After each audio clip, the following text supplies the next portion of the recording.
Welcome back to Calprop Bros. Jason and I are fresh off the first segment. What is so funny, sir? Second segment's about polyamory. Is that what you're laughing at? Don't worry. Jason and I are not in a threesome. This podcast is as close as Jason and I are ever going to be in a relationship. Why are you telling all our secrets, bro? People that don't need to know what we are or not doing, bro. Come on. The reality is, you got the biggest fucking mouth between us. That's why you quiet, because you know it's true. Well, I was debating on whether or not I wanted to say pause, but no, never mind. Anyways, New York, showing once again how progressive it is. New York City judge rules polyamorous unions entitled to the same legal protections as two-person relationships. So you can be as miserable as the rest of us. Hi-yo. Anyways, this is opinion from New York City's eviction court has come down on the side of polyamorous unions in the case of West 49th Street LLC versus O'Neill. Is that April O'Neill? New York Civil Court Judge Karen Mabe Bakidan reportedly concluded that polyamorous relationships are entitled to the same sort of legal protection given to two-person relationships. Now, of course, this case involved three individuals, Scott Anderson and Marcus O'Neill, who lived together in a New York apartment, and Anderson's husband, Robert Romano, who resided somewhere else. Anderson held a lease, and following his death, the building's owner argued that O'Neill had no right to renew the lease because he was a non-traditional family member. The attorney for the property owner said that O'Neill's affidavit, in which he claims himself as a non-traditional family member, is a fairy tale. According to LGBTQ Nation, the case returns to court after further investigation of the three individuals' relationship. In her decision, Judge Bakidan highlighted the importance of the previous case and asserted that the existence of a triad, no matter how they got along, should not automatically dismiss O'Neill's claim to the non-eviction protections. Before gay marriage was legalized in any state, Brodsky versus Stahl, Associate number 74, NY2D 201, this is the 1989, was decided. And what they're saying is that this was the first time that basically a poly situation was entitled to legal recognition, Jason. Yes. Oh, this is wild. When I say wild, it's complex. I'm not trying to make a judgment. It's none of my business. I'm just saying that it is complex. I get it. She notes that as time has gone on, it is possible for a child to have more than two legal parents. As someone that's served as a step parent, I can certainly recognize that. All right, so I've read enough of this. Jason, what are your thoughts on some of this? So first, let me make it clear, just in case some people don't know, we kind of described that, polyamorous situation, but just to be kind of clear, what polyamory is, loosely, I guess you can define it polyamory is the act of having intimate relationships, not necessarily just sex, with more than one person at the same time with the consent of all parties involved. Now, I want to clarify that because there's a difference between that and polygamy, which I've heard many people confuse the two or think of them as the same. But polygamy involves, on the other hand, a person who's actually married to multiple partners. Still usually with that same consent, but that's the difference between polyamory and polygamy. It's multiple marriages involved in polygamy. Now, my general thought is, initially, obviously, this is, at the moment, one particular state we're talking about here, in one particular case. Now, I probably had to go a lot further along to make it more of a national thing, to have those polyamorous relationships have protections all across the board, just like two-person marriages. That might take a lot more if it ever gets there. But I find it interesting, though, like you said, the state of New York is the one that did this. In general, a forward-thinking, well, at least because of its population, a forward-thinking state, So for me, I thought it was kind of interesting and cool, and that's why I kind of put this myself into the hopper for us to talk about. But not only that, just more talk about polyamory in general as well, because I feel like it's one of those things that not about people are familiar with, something people don't talk about either. Not that I've ever done it or anything, but definitely kind of interesting there. Um, when it comes to this particular case, which we can kind of stick to that for a second, what you're saying, what one of the lines in there said that even though it's a triad or tripod, it shouldn't automatically dismiss the claim in regards to having to be able to renew the lease because, like you said, even though the husband didn't live there, because they were married, that would still give some tie there. So legally, at least, even though it wasn't on a lease, and that's what the judge is basically saying. So, so even though again the two people living there weren't married, because the other one person who died in this case, I believe, did. That's why those things can happen. So it's pretty kind of a cool situation. But Terrence, I have a question for you. In general, before I said any of this stuff regarding what polyamory is, how familiar were you with polyamory in regards to what it is? And then I'm question I'm B I'm to that. familiar. Well, Go I, ahead. No, go ahead. so I'll answer the term. I'll answer part A of your question. I'm familiar with the term. Um, um, you know, from a previous life, of course, online dating. I was familiar with the term. I didn't quite get it because I was like, so how does that work? Right? Because from a traditional perspective, I'm I'm coming from the perspective of okay, you're dating, traditionally, and it's a one-to-one kind of position, right? And I never really considered you would have what you as you mentioned a triad, if you will, or a tripod. I think it actually called a tripod, or is that something else? I have never heard anyone specifically who is in a polyamorous relationship use that term. Yeah, I think that's So something if you want else, to make it Sham. up, go ahead. No. I think that's something else, Sham. I think that's some shit you invented. Yeah, but I don't think you need an actual three-person thing for a tripod. But if it's in the term I'm thinking of, that's not the camera term. But anyway, Anyways, but yeah, moving on. yeah. But yeah. So question B, or I guess C to this would be: would you ever consider it if a person you were with presented it to you? I And mean, no, I'm not offering, so don't go there. one, don't flatter yourself, motherfucker. Two, uh, I, dude, we can barely handle an hour and a half of one another a week, let alone like dinner. Okay, so Again, I wasn't asking you about me because I wasn't offering. I'm just meant in general. Somebody else is not me. Okay. yeah, yeah, yeah. So relax.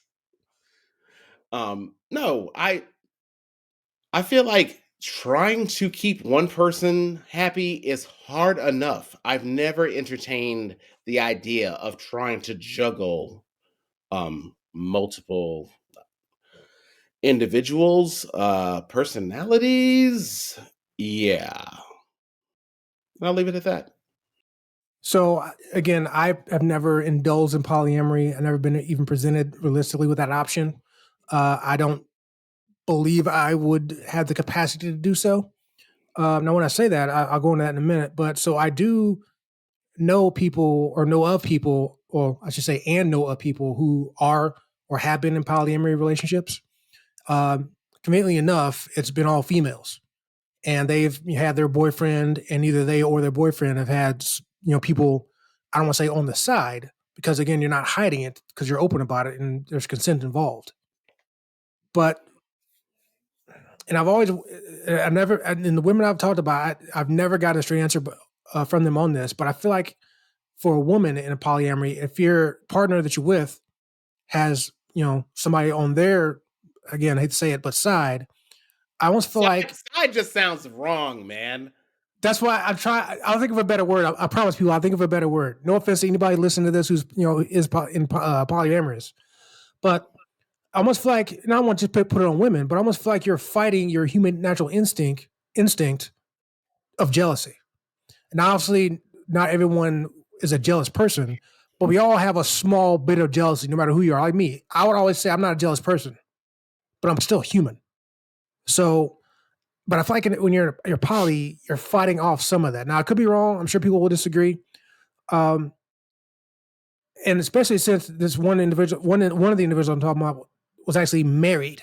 Like it was a female married to the male, and I know for a fact the male very publicly on social media had a second girlfriend, or I shouldn't say had a girlfriend in addition to his wife. And to me, that seems like it'd be more difficult because yes, I'm married to you, so I made that commitment to you, but you know what I mean? Here's somebody else, and you gotta be okay with it because we agreed upon it. But Whoa, how whoa, you know? whoa. So here's my question to Yeah, you, Jason. So you got to be okay with it. But what happens when you're no longer okay with it? Then what? I'll have to imagine have to be a conversation that goes on with between the two partners that hey, I don't like this anymore, and then they have to take it from there. Now, how they handle it from there, obviously that's up to them, but it still will have to be a conversation. I would think. Now, if that person doesn't have the conversation or tell them there's a problem, then that may be the issue. But yeah, because it is an open marriage or open relationship, or whatever polyamory, yeah, I'd imagine that openness is already there. They have that conversation anyway. So I have to imagine that if one person no longer likes having that arrangement, they'll probably say something or they'll just leave, one of the whatever. But one thing and talking about this, I'm gonna jump back to you in a minute. I've had this conversation with people in like certain chat groups like on Facebook when it comes to you know social experience and whatnot, and people the topic of polyamory has come up. And one thing that everyone's always said is it's not just about sex. Now, like for example, right? So like I said, well, you have the two people, right, and there's polyamory. What they're saying is that third person that comes in, they're not coming into things because one of them wants to have sex with the third person. No, what they've also often said was people who are polyamorous don't necessarily believe that they can only have just one emotional connection to just one person. They can have it with more people. So when I say that again, it's not just about just having sex with somebody on the side. And again, I know I said I'm gonna stop saying that, Oh my but God. give me a break. I'm gonna figure it out. No, you're not. Okay, I'm throwing it back to you right now. I'll figure it out. Go ahead. So while Jason clearly is not going to figure this out, because he clearly has an emotional connection with the word side, um, I from my experience, polyamory from those that I've spoken with, specifically those that use the term e it's I've seen people use the term ethical non-monogamy. Why you rolling your eyes, dog? You say if you feel the frog, you say something. Listen, so I'm sure there's a reason why people came up with that term. Maybe it sounds less taboo than polyamory. But as someone who's been on dating apps, and seen that term get thrown out there a lot, I literally hate it because Why? no, because every time I ask somebody, they don't explain it. Like I always ask them, okay, so what does this mean? Ethical non-monogamy. Like, why is it ethical? Like explain it, and no one ever does. I'm sure I can Google it right now, and it'll probably say polyamory. Okay, great. That tells me what the Okay. concept is, but what is Okay. ethical non-monogamy? Like, why? What's why? Okay. You know? Okay. All right. Peep this. How about this? And since I'm not in that situation, it's probably I'll give you my best stab at it. Um, when I hear the term ethical, that means if I'm gonna do this, I'm going to do it the right way, and that means if I'm going to go about my business this way, I'm going to go about this in such a way that everything's above board. I communicate everything about this. There are no secrets. Everything I communicate this to you, my partner knows about it. I'm not texting you on on some sneaky link shit. I'm not saying one thing to you, but I'm basically saying something else when I get back home, right? That is what I consider to be ethical. Whether it's, you know, monogamous or non-monogamous, like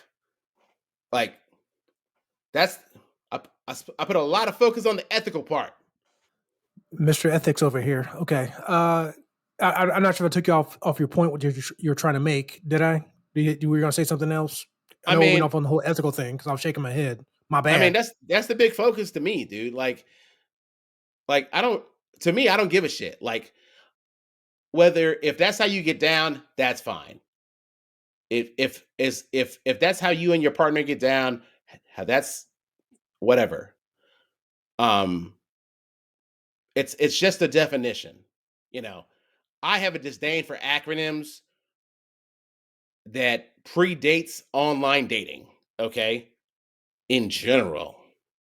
So I don't want to focus too much on that any damn way.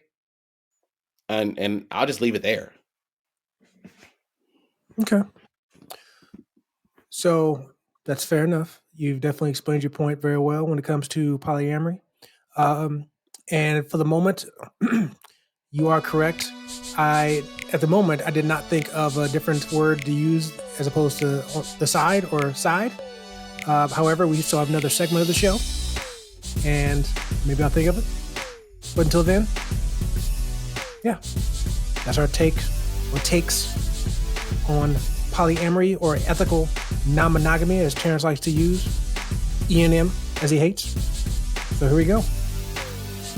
And with that said, let's move on to something a little less